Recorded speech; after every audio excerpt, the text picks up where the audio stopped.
make a game, all you start with is a blank piece of paper and a few big ideas. I wanted to see a game that was in full 3D, but where the primary focus of the game would be interaction with the enemies. To the best of my knowledge, that had never been done before. How do you end up with a video game world that pulls you in? How can you make it stand out from other games? Your team will hit development walls and have to search for breakthroughs. Here's the inside story of the making of Spyro the Dragon in an exclusive tour for the PlayStation Underground. The most difficult part was the beginning, determining what kind of game we were going to do after Disruptor. Craig Stitt said, you know, I've always wanted to do a game about a dragon. I've always loved dragons. To me, they are just the greatest creature. I mean, it's the combination of a Tyrannosaurus Rex with wings and breathes fire. I mean, you've got the best of everything in a dragon. And immediately everybody said, yeah, that's it. Because dragons can fly, they can run, they can flame, they can jump, they can do anything, and they're cool. In the game, you play the part of Spyro. An evil creature named Nasty Nork has cast a spell turning all other dragons into crystal statues. You have three major objectives in the game. The first is to rescue all the dragons. The second is to collect the treasure that Nasty has stolen from the dragons. And the third goal is to defeat Nasty himself. Designer Mark Cerny had come from such games as Disruptor, the Crash Bandicoot series, and Marble Madness. In Spyro, he had new ground he wanted to cover. I had this idea that you could do a panoramic 3D engine on the Sony PlayStation, where there wouldn't be any fog in the distance. And I challenged Alex Hastings to create such an engine. Most of what it takes to pull off that sort of panoramic engine comes around in, assembly draw routines. In fact, I told him very specifically how to go about creating it. He blew me off and did something totally different. But it turned out much better than what I had in mind. Engine to draw the environments has broken down into 7 different little renderers that work on different levels of detail of the environment to try to keep this, the fact that you're seeing a quarter of a mile away and what would be tens of thousands of polygons into something that's more manageable. Because not only did you have these big, long views where anything in the universe could be seen from afar, but also he created an engine where you could have detail on the objects that were close. The real trick is that in every transition we try to do is a fade or morph transition, something where you're not going to see it. I think there's never been a console video game where you got both of those. He had to write some damn good code.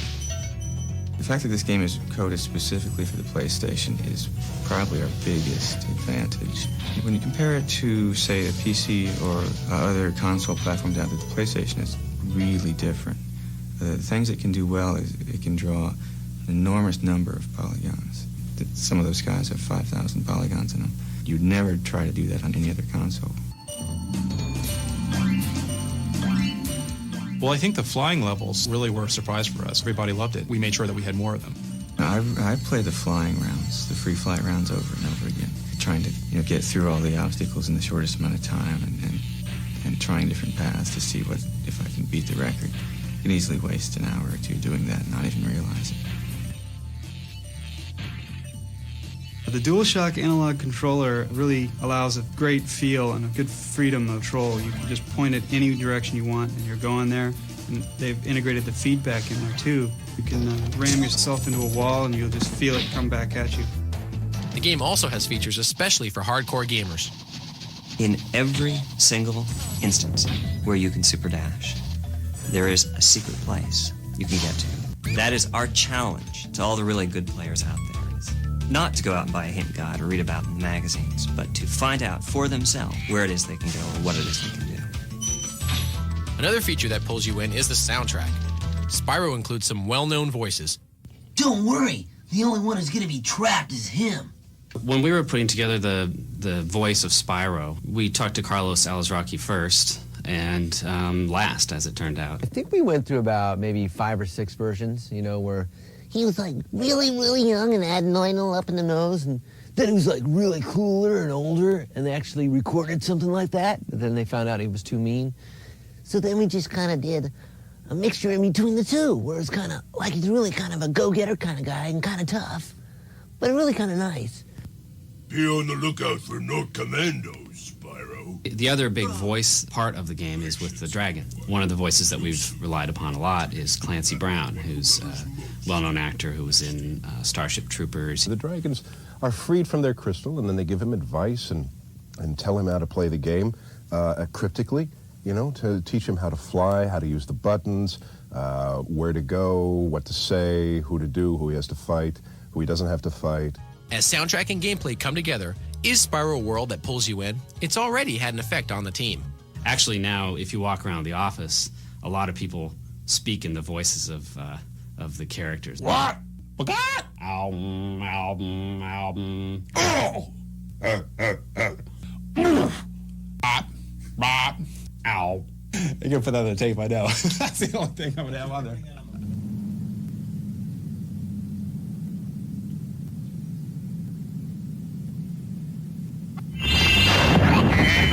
It's called Spyro 2 Ripto's Rage. But don't expect your standard sequel to Spyro the Dragon. This is completely different and way more challenging. Here's what the developers at Insomniac Games showed PlayStation Underground in an exclusive tour. For Spyro 2, we really kind of threw away all the rules and we learned that it's okay to be crazy. Spyro 1 was all about collecting objects. Spyro 2 is all about completion. Thank you, Spyro. Now I can put my friend back together.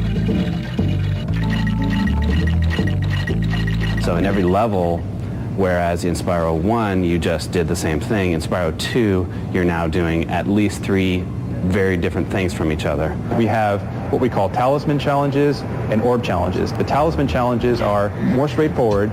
They are required to complete a level. Orb challenges are more difficult. They're off the main path, and they're something that the hardcore players can really sink their teeth into.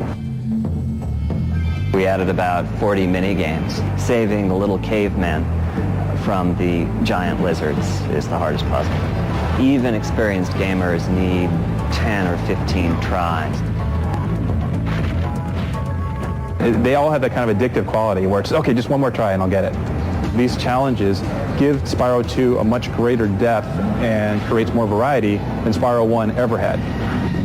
The game has so many new features that we asked team members to pick out their favorites. I really like how Spyro can swim now. The way that he dives down, it's very natural, and I love it that there is no breathing gauge or anything like that. You just keep down there and enjoy the ambiance, and I love it how he can just shoot out of the water. We also have Super Shot, which is a targeting mechanic that Spyro uses in the game. He gets it through power-ups, and it's great. It's like having a shoot-'em-up type game in Spyro. In Spyro 2, the bosses are big. They're badass. Can I say badass? They're badass. This game has over 100 brand new characters so that players will feel like they've entered a brand new world.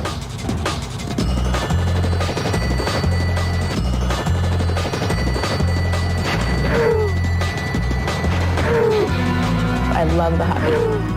The ice skating. Hockey just, it was just kind of a little novelty idea. We'll put hockey in the game.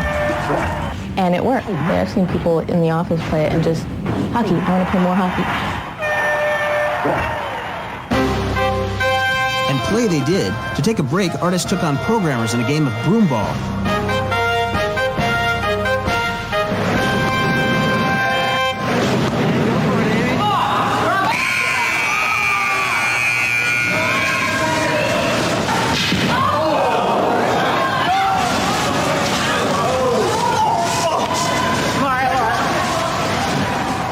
One employee comments on the spirit in the company. Completely accepting group of people here.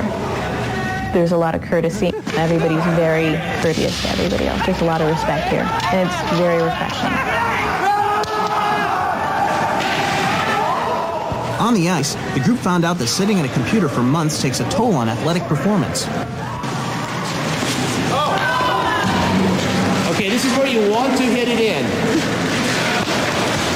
Oh, what a... We want to hit it in. We're trying. I know. Score! Get it!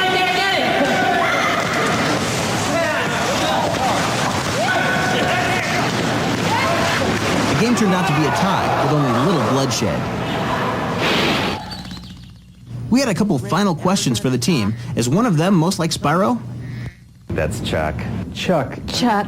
Chuck. He is so positive about everything. And no matter what you say to him, he just keeps coming back for more. In case you're wondering, I'm Chuck, and I'm honored, and I'm verklempt, and talk amongst yourselves. So thank you. Good night. Is there a team member most like Ripto? Well, I'd say everybody has their moments of being like Ripto, certainly myself included. I would say Oliver Wade. Oliver. He was sort of designed based on me. I guess a lot of the designs that I do look like me anyway. You just put a lot of yourself into them. But wanted someone with a real fiery temper. I hate dragons! Spyro 2 Ripto's Rage. It's a whole new gameplay experience as fresh and surprising as the people who made it. Feel my wrath.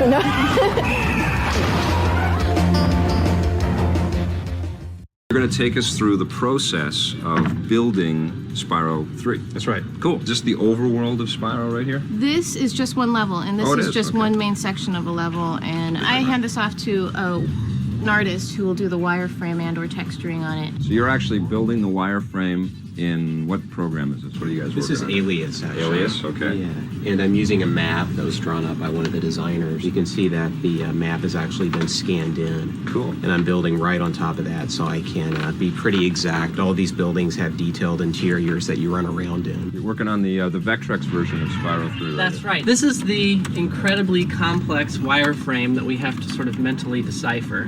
That's it makes a little bit more sense when you actually have the form lighting upon it. Right. And then when you turn the textures on, voila. You got a polar bear on your screen. I just finished building them. I'm now skinning them. You're skinning them? Yeah, sticking the bones in them. Take us through the skinning and boning process. After you build the model, you gotta put the human skeleton, or in this case, the polar bear skeleton in. So you gotta put the bone right along the line, so when he bends, it will flex correctly. And then after you're done, you select these joints and animate it. She's actually using Karma to texture and shade one of her characters right now. I built her earlier in the same program that the wireframers built their models in. The funny thing about her is that she's ultra cute, but in the game your goal is to protect her from getting hit by hockey players. So I'm working on the skateboarding, actually. The skateboarding? Skateboarding Spyro. And how did you figure out what it's like for a little 4-foot dragon with wings? How the physics would be for skateboarding? How did you learn that? Well, we got a cat and some two-sided tape. Let's be scene 1, dragon.